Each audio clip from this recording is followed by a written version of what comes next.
Halo Bapak Ibu Guru, ketemu lagi dengan saya pada aksi nyata modul 1.4. Kali ini aksi nyata yang saya lakukan adalah yang pertama membuat kesepakatan kelas dan aksi nyata yang kedua adalah sosialisasi atau pengimbasan kepada rekan guru di SD Negeri 10 1878 Kanan 1, Kecamatan Tanjung Rawa, Kabupaten Deli Serdang. Nah, sebelumnya saya ingin memperkenalkan diri. Nama saya adalah Eva Natalia, calon guru penggerak angkatan 4 dari Kabupaten Deli Serdang. Dan Ibu Sondang Silalahi adalah pengajar praktik saya, dan juga Bapak Joko Agus Pambudi sebagai fasilitator.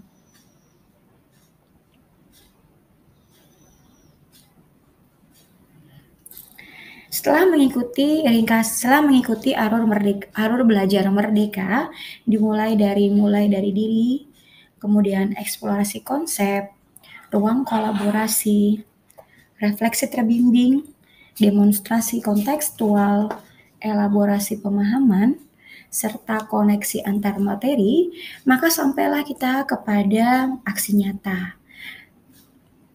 Aksi nyata ini adalah apa yang telah kita pelajari dari modul 1.4, maka kita implementasikan, kita aplikasikan ke dalam pembelajaran, dan juga kita sosialisasikan kepada seluruh rekan guru yang ada di sekolah.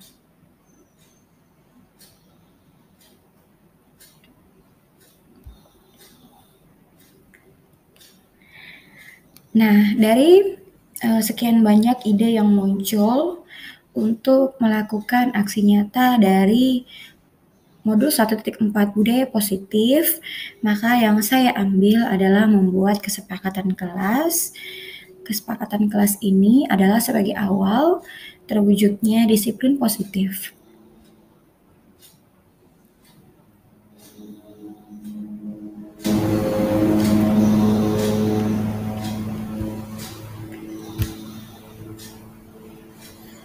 Nah, aksi nyata untuk sosialisasi kepada rekan guru adalah saya melakukan pengimbasan modul 1.4 budaya positif di unit kerja saya di SDN 101878 Kanan 1 Kecamatan Tanjung Merawa.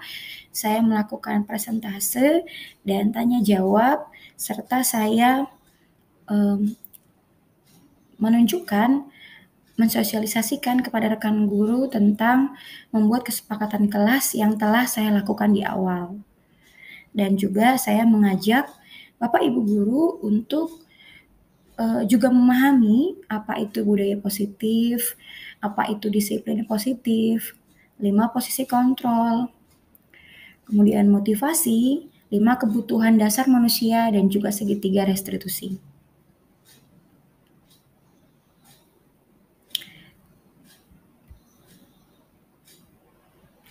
Nah, latar belakang dari aksi nyata yang saya lakukan adalah berdasarkan tujuan pendidikan Ki Hajar Dewantara, yaitu menuntun segala kodrat anak untuk mencapai keselamatan dan kebahagiaan setinggi-tingginya, baik sebagai anggota masyarakat maupun sebagai manusia. Maka tugas dan peran saya sebagai guru penggerak adalah menuntun dan menumbuh kembangkan keaktifan pada anak sesuai dengan kodratnya, sehingga menjadi siswa yang cerdas dan berkarakter baik sesuai dengan profil pelajar Pancasila. Sebagai guru, saya ingin menuntun tumbuhnya kodrat anak dengan menumbuhkan disiplin positif anak yang nantinya akan menjadi budaya positif.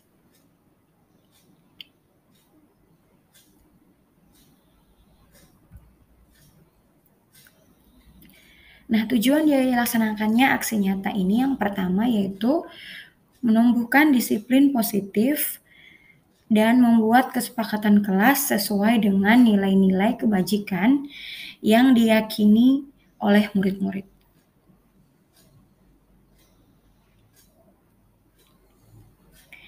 Tujuan yang kedua yaitu melatih siswa bertanggung jawab atas pernyataan positif yang telah disepakati bersama.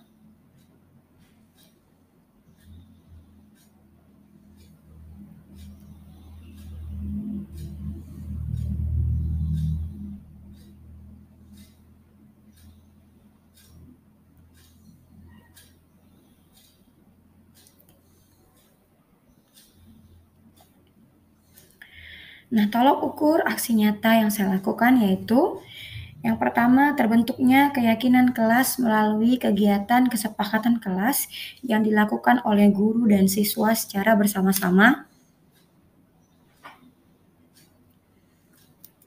Yang kedua, siswa dan guru menjalankan keyakinan kelas yang sudah disepakati. Yang ketiga, adanya karakter baik dalam diri siswa seperti kemandirian, tanggung jawab, percaya diri, dan saling menghargai saat kegiatan pembelajaran berlangsung. Yang keempat, siswa aktif dalam pembelajaran di kelas. Dan yang kelima, adanya dokumentasi proses kegiatan pembentukan kesepakatan kelas bersama guru dan siswa.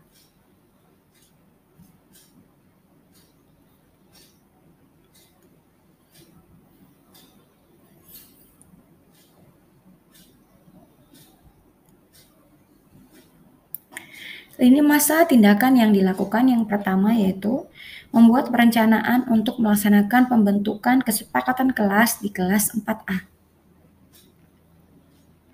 Yang kedua, mengkomunikasikan perencanaan kepada kepala sekolah.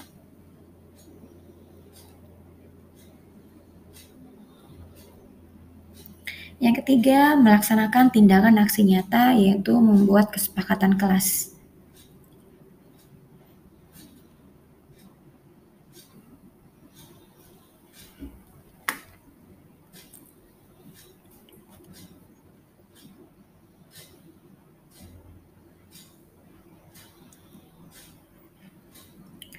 Dukungan yang saya butuhkan dalam melaksanakan aksi nyata ini yaitu yang pertama dari kepala sekolah untuk selalu mendukung dan memberikan saran atau masukan atas setiap kegiatan yang saya lakukan. Yang kedua yaitu rekan guru yang mendukung dan bertukar ide untuk terwujudnya aksi nyata demi kebaikan di sekolah kami. Kemudian dukungan yang dibutuhkan adalah murid-murid di kelas 4A.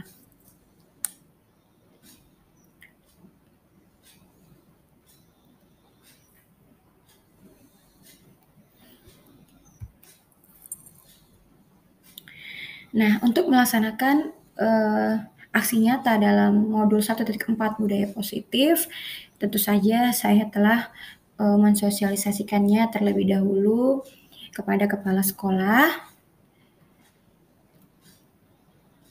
dan juga saya sudah mensosialisasikannya kepada rekan guru.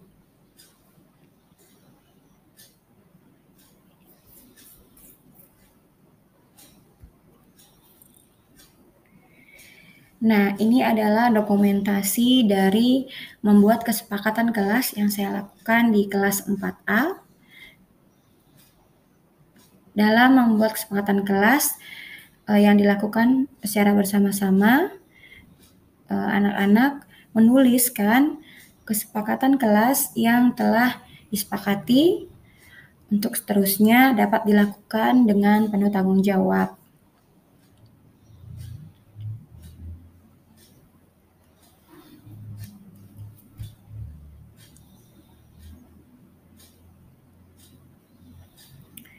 Anak-anak secara bergantian maju ke depan untuk menulis kesepakatan kelas yang telah kami sepakati bersama.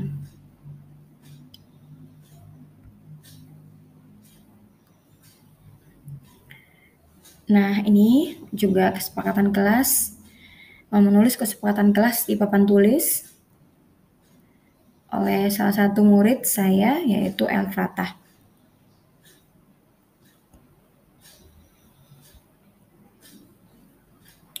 Nah, ini adalah kesepakatan kelas yang telah kami buat.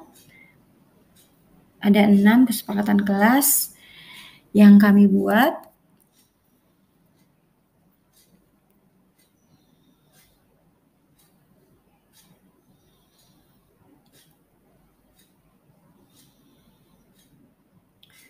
Yaitu saling bekerja sama dan bergotong royong dan saling membantu, semangat dalam belajar, senantiasa bersikap disiplin, membudayakan membaca, menjaga kebersihan kelas dan halaman sekolah,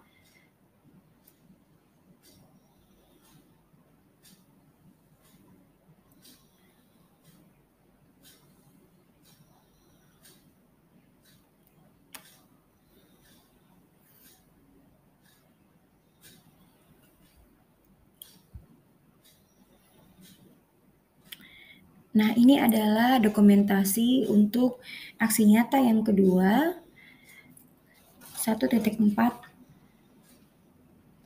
A102 tentang sesi berbagi dengan rekan sejawat yang saya lakukan di hari Jumat 28 Januari 2021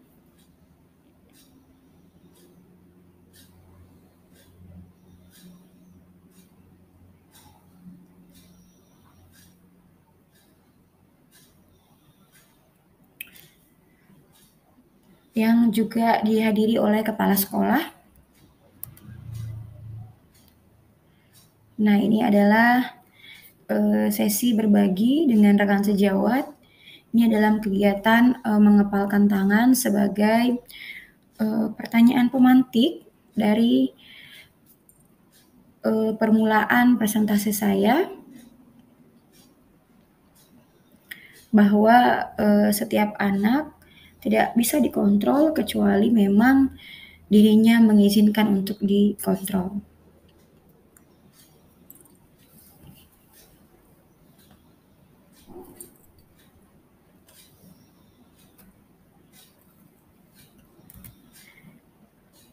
Nah, selanjutnya mari kita lihat videonya.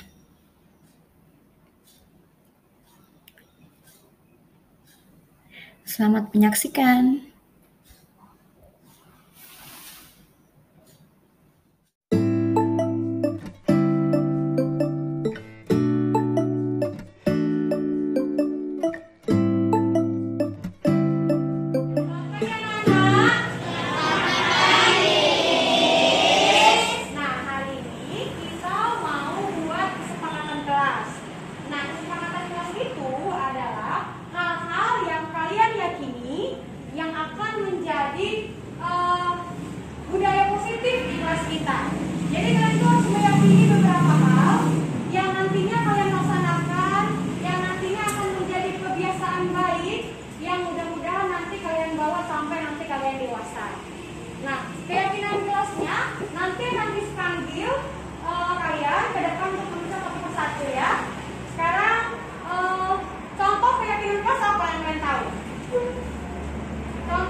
Dan kita yang beragama Islam berdoa dengan hidup.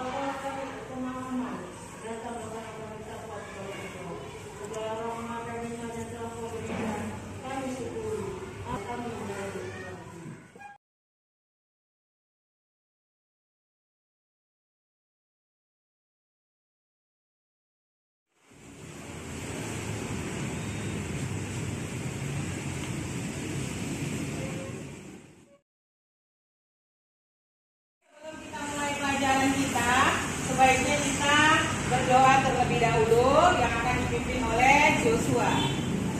Silakan Joshua.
yang mau kita pelajari, yang mau kita gunakan. Kalau dulu kita pakai teori stimulus respon, artinya kita menstimulus siswa, apakah itu dengan hukuman, apakah itu dengan penghargaan, sehingga dia mau kita kontrol. Soalnya kan kamu kalau pintar berjuara dapat hadiah ya, atau kalau kamu nakal kamu nanti dihukum ya. Nah itu sebenarnya sudah nggak boleh lagi, tapi kita itu mau pakai teori kontrol yang membuat siswa itu berbuat sesuatu karena memang dia yang menginginkannya, dia yang meyakininya, dia yang menginginkan itu terjadi. Nah ini arti disiplin dan tidak motivasi perilaku manusia. Jadi menurut Ki Hajar yang sejalan dengan Diane Gosset, bahwa disiplin itu artinya belajar. Dan untuk menjadi seorang murid atau pengikut, seseorang harus paham betul mengapa dia mau mengikuti ajaran tersebut. Jadi motivasinya dari dalam, bukan dari luar seperti stimulus respon tadi. Jadi sebagai pendidik, tujuan kita adalah menciptakan anak-anak yang memiliki disiplin diri, sehingga mereka bisa berperilaku dengan mengacu kepada nilai-nilai kebajikan universal dan memiliki motivasi intrinsik bukan ekstrinsik. Nah, menurut Diane Gosset ada 3 motivasi perilaku manusia. Yang pertama itu manusia berperilaku untuk menghindari ketidaknyamanan atau hukuman. Dan ini adalah tingkat terendah dari motivasi manusia. Biasanya manusia itu berperilaku supaya dia itu terhindar dari hukuman atau ketidaknyamanan. Jadi sebenarnya mereka sedang menghindari permasalahan yang muncul kalau mereka tidak melakukan tindakan tersebut. Jadi ini adalah motivasi yang paling rendah. Kemudian motivasi perilaku manusia yang kedua adalah untuk mendapatkan imbalan atau penghargaan dari orang lain. Nah ini adalah rendah kedua. Jadi mereka melakukan sesuatu karena ingin mendapatkan pujian dan juga untuk mendapatkan hadiah, pengakuan atau imbalan. Nah motivasi yang paling baik adalah motivasi yang ketiga. Jadi untuk menjadi orang yang mereka inginkan dan menghargai diri sendiri dengan nilai yang mereka percayai. Jadi orang-orang seperti ini akan bertanya, akan menjadi orang yang seperti apa bila saya melakukannya. Mereka melakukan sesuatu karena nilai-nilai yang mereka yakini, dan mereka melakukannya karena mereka ingin menjadi orang yang melakukan nilai-nilai yang mereka yakini tersebut. Ini adalah motivasi yang akan membuat seseorang memiliki disiplin positif, karena motivasi perilakunya bersifat internal atau dari dalam, bukan eksternal. Nah, tugas kita adalah untuk mewujudkan disiplin positif dari murid-murid, dan ketika mewujudkan murid-murid itu memiliki motivasi yang ketiga. Jadi mereka akan tetap berperilaku baik dan berlandaskan nilai kebajikan karena mereka ingin menjadi orang yang menjunjung tinggi nilai-nilai yang mereka hargai. Nah, kemudian materi yang berikutnya yaitu keyakinan kelas, hukuman, dan penghargaan. Nah, pertanyaan pemantiknya yaitu mengapa keyakinan kelas? Mengapa tidak peraturan kelas saja? Kemudian mengapa adanya keyakinan kelas itu penting untuk terbentuknya sebuah budaya positif. Jadi budaya itu kan karena kebiasaan. Jadi kalau kita sudah terbiasa untuk melakukan disiplin positif, maka lama-kelamaan akan menjadi budaya. Dan kalau kita membuat keyakinan kelas, bagaimana cara mewujudkannya? Nah ini dia. Jadi suatu keyakinan akan lebih memotivasi seseorang dari dalam, tidak peraturan. Kalau peraturan kan yang membuatkan orang lain. Jadi kayak dipaksa gitu kan. Kalau keyakinan itu apa yang mereka yakini yang kita tuliskan, tapi yang memiliki nilai-nilai kebajikan. Misalnya kalau dengan keadaan memakai helm, jadi kenapa pakai helm itu? Kita pakai helm bukan hanya untuk dihukum, tapi kita meyakini bahwa dengan pakai helm kita ada nilai keselamatan bagi kita. Jadi dari diri sendiri motivasinya. Terus setelah seseorang memiliki keyakinan akan suatu hal, maka dia akan terbiasa melakukan hal-hal baik yang telah diyakininya tersebut. Dan cara membuat keyakinan kelas yang efektif adalah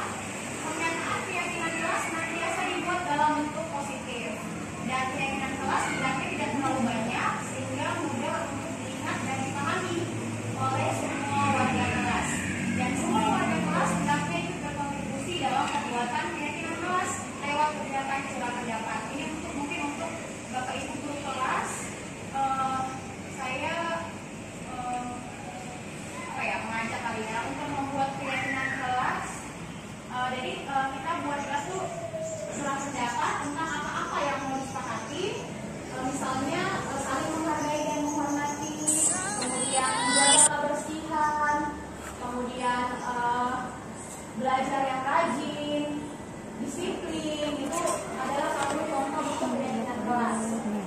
Dan dalam membuat pendidikan kelas, jangan membuat kalimat negatif seperti jangan berlari di kelas, tetapi buatlah dengan kalimat positif, berjalanlah di kelas atau koridor.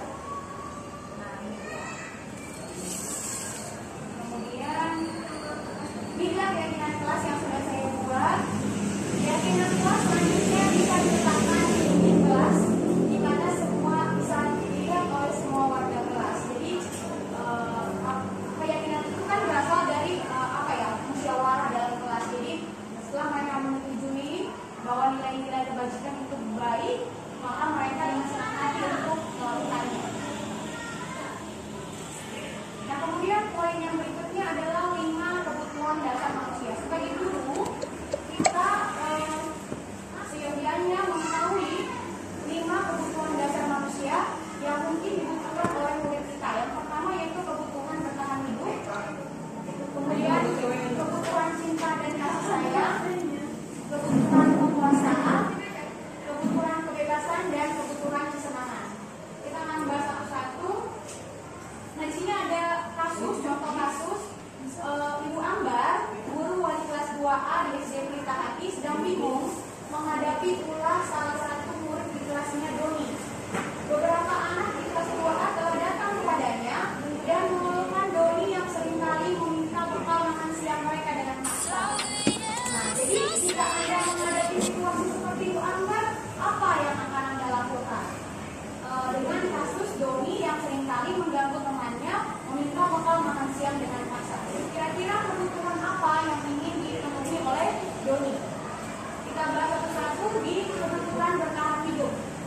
Jadi dalam kasus Doni di atas, apabila jawaban Doni ketika Ibu Ambar adalah karena ia lapar dan orang tuanya tidak membawakan bekal makan siang, maka kebutuhan dasar yang sedang berusaha dipenuhi oleh Doni adalah kebutuhan untuk bertahan hidup. Jadi kita nggak bisa nyalakan Doni begitu aja, tapi kita harus tanya apakah memang ada kebutuhan dasar yang ingin dipenuhi Doni dari yang perbuatan yang dilakukan.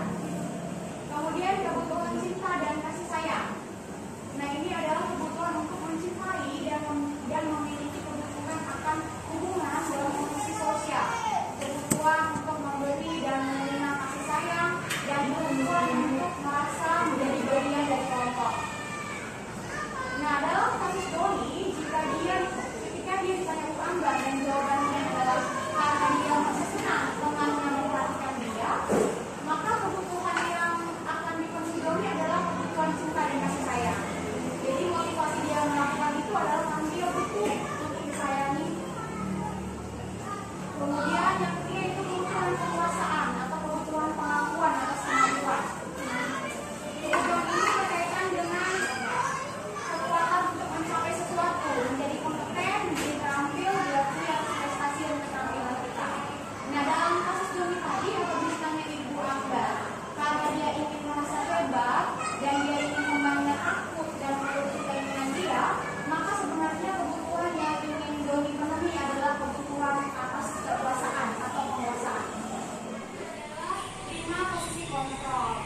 Nah, menurut Diana Gerson ada 5 posisi kontrol yang diterapkan oleh guru. Apa itu posisi kontrol? Posisi kontrol yang pertama yaitu menghukum, membuat orang merasa bersalah, teman, monitor, dan manajer. Kita bahas satu-satu mengenai 5 posisi kontrol guru. Masih di kelas tuh Mama Cabris. Jadi guru itu kadang-kadang menempatkan dirinya sebagai penghukum. Nah, seorang penghukum itu bisa menggunakan hukuman fisik maupun verbal. Orang-orang yang menjalankan posisi penghukum senantiasa mengatakan bahwa sekolah memerlukan sistem pengawasan yang nggak lepas tapi menekankan murid-murid lebih dalam lagi. Guru-guru yang menerapkan posisi penghukum akan berkata, patuhi aturan saya atau awas. Kamu selalu saja salah. Selalu. Pasti selalu yang paling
sanksi atau konsekuensinya apa? Seorang pemantau sangat mengandalkan perhitungan, catatan, dan data yang dapat digunakan sebagai bukti atas perilaku seseorang. Dan posisi yang paling baik dari semuanya adalah posisi manajer. Posisi manajer adalah posisi mentor, di mana guru berbuat sesuatu bersama dengan murid, mempersilakan murid mempertanggungjawabkan perilakunya, mendukung murid agar dapat menemukan solusi atas permasalahannya sendiri. Seorang manajer telah memiliki keterampilan di posisi teman maupun pemantau. Bisa jadi di waktu-waktu tertentu kembali kepada kedua posisi tersebut bila diperlukan.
sekali akan perbuatan murid ataupun bersenda gurau menempatkan diri sebagai murid. Jadi bahwa setiap murid itu dalam melakukan kesalahan pasti ada alasannya. Jadi kita tinggal bagaimana berusaha memperbaiki agar murid itu tidak mengulangi lagi. Kemudian yang terakhir adalah atau puncak dari budaya positif adalah ketika kita melaksanakan segitiga restitusi. Nah, segitiga restitusi ini adalah bila ada seorang yang berbuat salah kepada kita, ketika mereka menawarkan sebuah tindakan untuk memperbaiki kesalahan mereka, kemungkinan besar jawaban kita adalah menolak. Dan kita akan bilang, udahlah nggak apa-apa, nggak usah, lupakan aja. Nah, itu adalah kebiasaan kita. Jadi yang salah itu dimaafin itu aja tanpa berusaha untuk memperbaikinya. Kebiasaan kita selama ini bila ada yang berlaku salah kepada kita, maka kita harus memaafkan atau membuat mereka tidak nyaman. Kita cenderung untuk fokus pada kesalahan daripada mencari cara bagaimana untuk memperbaiki diri. Dan itu sebenarnya tidak baik. Jadi restitusi itu adalah proses menciptakan kondisi bagi murid untuk memperbaiki kesalahan mereka, sehingga bisa kembali ke kelompok mereka dengan karakter yang lebih kuat. Jadi tidak apa-apa salah, tapi yang penting adalah bagaimana dia bisa kembali ke komunitas mereka dengan lebih kuat.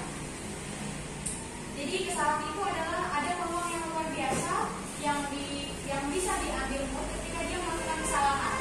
Karena memang pada seperti itu hakikatnya kita belajar. Murid perlu bertanggung jawab atas perilaku yang mereka pilih, namun mereka juga dapat memilih untuk belajar dari pengalaman dan membuat pilihan lebih baik di masa yang akan datang. Jadi restitusi ini sebenarnya adalah membuat murid menjadi lebih memiliki tujuan, disiplin positif dan memulihkan dirinya setelah berbuat salah. Jadi penekanannya itu bukan pada bagaimana menyenangkan orang lain atau menghindari ketidaknyamanan, namun tujuannya adalah menjadi orang yang menghargai nilai-nilai kebajikan yang mereka percayai. Nah, ini adalah lambang segitiga restitusi. Jadi yang paling dasar adalah kita menstabilkan identitas dulu, kemudian kita memvalidasi tindakan yang salah, kemudian kita menanyakan keyakinan. Nah, ini dia langkah-langkah jika kita ingin menstabilkan identitas dari murid yang melakukan kesalahan. Jadi kita bilang kayak gini, berbuat salah itu tidak apa-apa, tidak ada manusia yang sempurna. Saya juga pernah melakukan kesalahan seperti itu. Bapak Ibu tidak tertarik mencari siapa yang salah, tetapi Bapak Ibu ingin mencari solusi dari permasalahan ini. Kemudian langkah yang kedua adalah validasi tindakan yang salah. Jadi kalimat-kalimat yang saya lakukan adalah, padahal kamu bisa melakukan lebih buruk daripada ini ya. Kamu pasti punya alasan kenapa melakukan ini. Kamu patut bangga pada dirimu sendiri karena kamu telah melindungi sesuatu yang penting buatmu. Nah, kita memvalidasi tindakan dia yang salah tadi. Kemudian setelah itu kita menanyakan keyakinan dia. Jadi apa yang kita percaya sebagai kelas atau keluarga? Apa nilai-nilai yang kita sepakati? Apa bayangan kita tentang kelas yang ideal? Dan kamu mau jadi orang yang seperti apa? Nah, ini ada contoh kasus yang sudah saya lakukan. Jadi Fakir adalah siswa kelas 4A yang pada saat pembelajaran baju seragam yang dipakainya sengaja dikeluarkan dari celana sehingga tidak rapi. Guru sudah mengingatkan, akan tetapi tetap saja dilakukan. Nah, ini adalah contoh anak yang mengeluarkan baju seragam. Dan ini adalah ketika saya mencoba untuk melakukan segitiga restitusi atas kesalahan dari anak tersebut. Jadi, Fatir, kamu tahu kenapa ibu ambil di sini? Tahu Bu, karena saya telah melakukan kesalahan mengeluarkan baju seragam dari celana. Jadi setelah itu kita menstabilkan identitas. Baik, semua orang pernah berbuat salah. Guru juga pernah membuat suatu kesalahan. Kamu bukan satu-satunya yang pernah melakukan kesalahan, tetapi kita harus memperbaiki kesalahan kita. Nah, sekarang ibu ingin tahu, apa alasan kamu melakukan hal itu? Karena saya ingin menjadi anak yang keren dan gaul, Bu. Adakah cara lain yang lebih baik dilakukan Fakir agar terlihat keren? Saya seharusnya memasukkan baju saya, Bu. Betul sekali, dengan begitu kamu bisa tampil lebih keren dan rapi. Beberapa hari yang lalu, kita sudah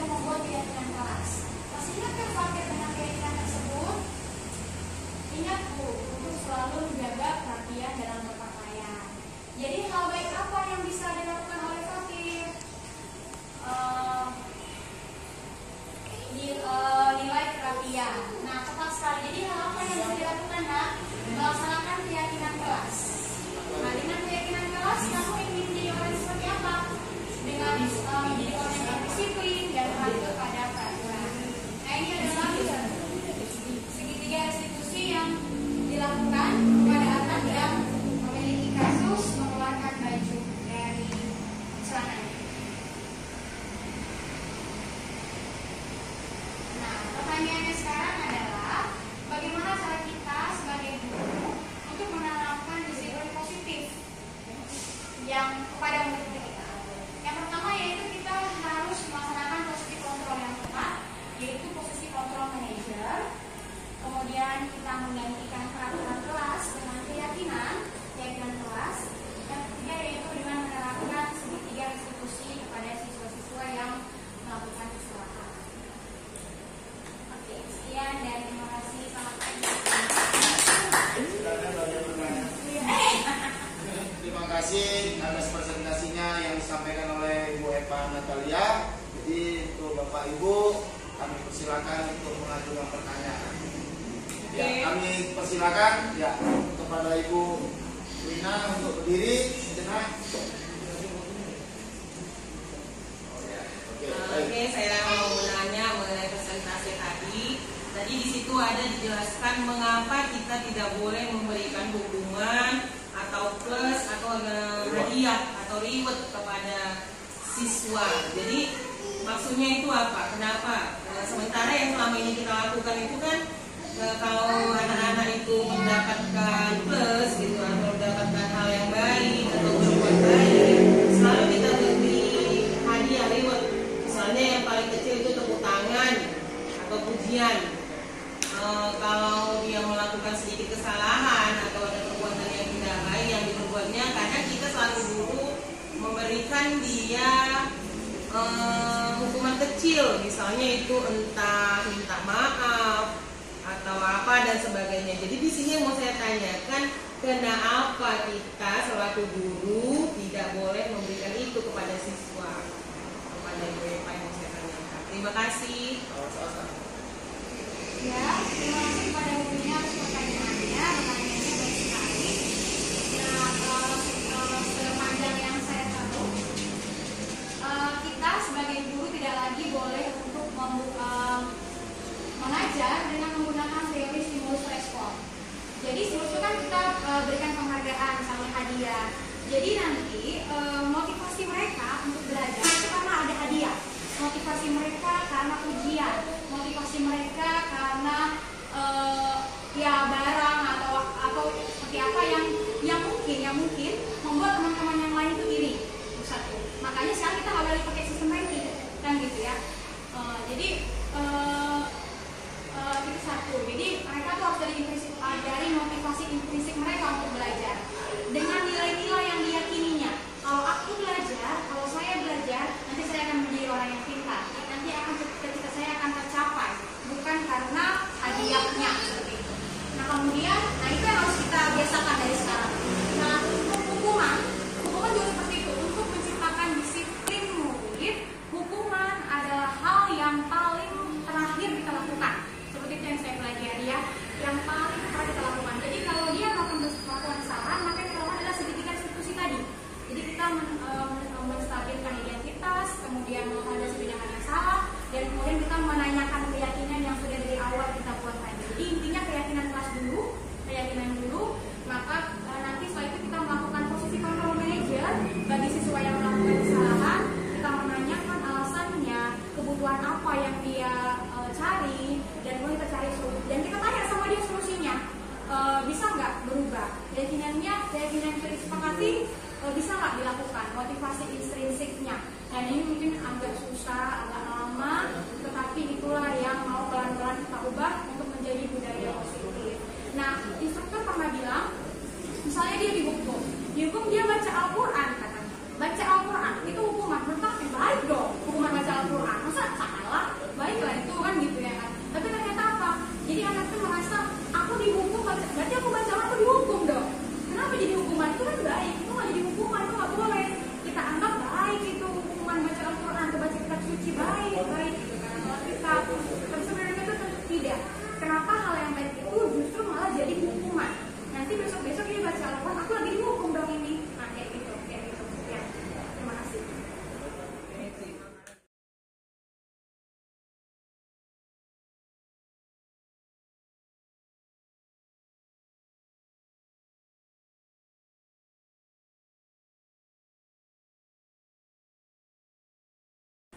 Assalamualaikum. Perkenalkan, nama saya Rahmawati Wardani. Saya guru kelas 4. pada hari Jumat kemarin tanggal 28 Januari, Ibu Eva Natalia sebagai calon guru penggerak Angkatan 4 Kabupaten Deli Serdang telah melakukan sosialisasi budaya positif di SD Negeri 10.1878 Kanan 1. Sosialisasi dilakukan dengan presentasi di hadapan kami para guru. Sosialisasi yang dilakukan cukup menarik karena pembahasannya mengenai bagaimana cara menanamkan disiplin positif kepada siswa. Selain itu juga Bu Eva Natalia juga menjelaskan mengenai bagaimana caranya menerapkan keyakinan kelas sehingga kami para guru diminta untuk melakukannya di kelas masing-masing. Cukup menarik sosialisasi yang dilakukan dan saya sangat antusias, dan saya juga berharap sosialisasi selanjutnya dapat dilakukan lebih menarik lagi dan dapat membantu kami para guru untuk menjadi guru yang lebih baik lagi. Terima kasih, semangat terus Bu Eva.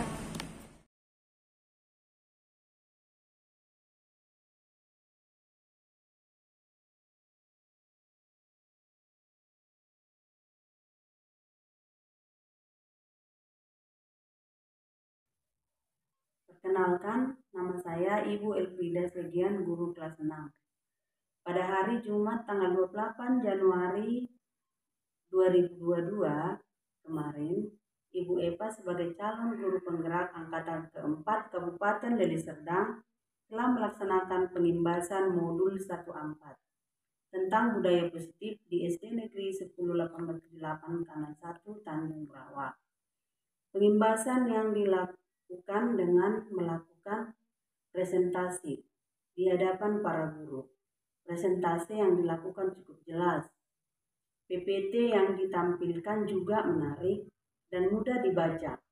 Setelah mengikuti presentasi dari Ibu Eva, saya mendapatkan pengetahuan baru tentang bagaimana cara kita menanamkan disiplin positif pada murid. Bu Eva juga menunjukkan kepada kami pelaksanaan saat membuat kesepakatan kelas dan saat melakukan segitiga restitusi. 1. Untuk menumbuhkan disiplin positif dalam diri siswa, kita harus menghindari hukuman dan penghargaan. Karena melakukan disiplin seharusnya berasal dari keyakinan diri masing-masing. Sekian dan terima kasih.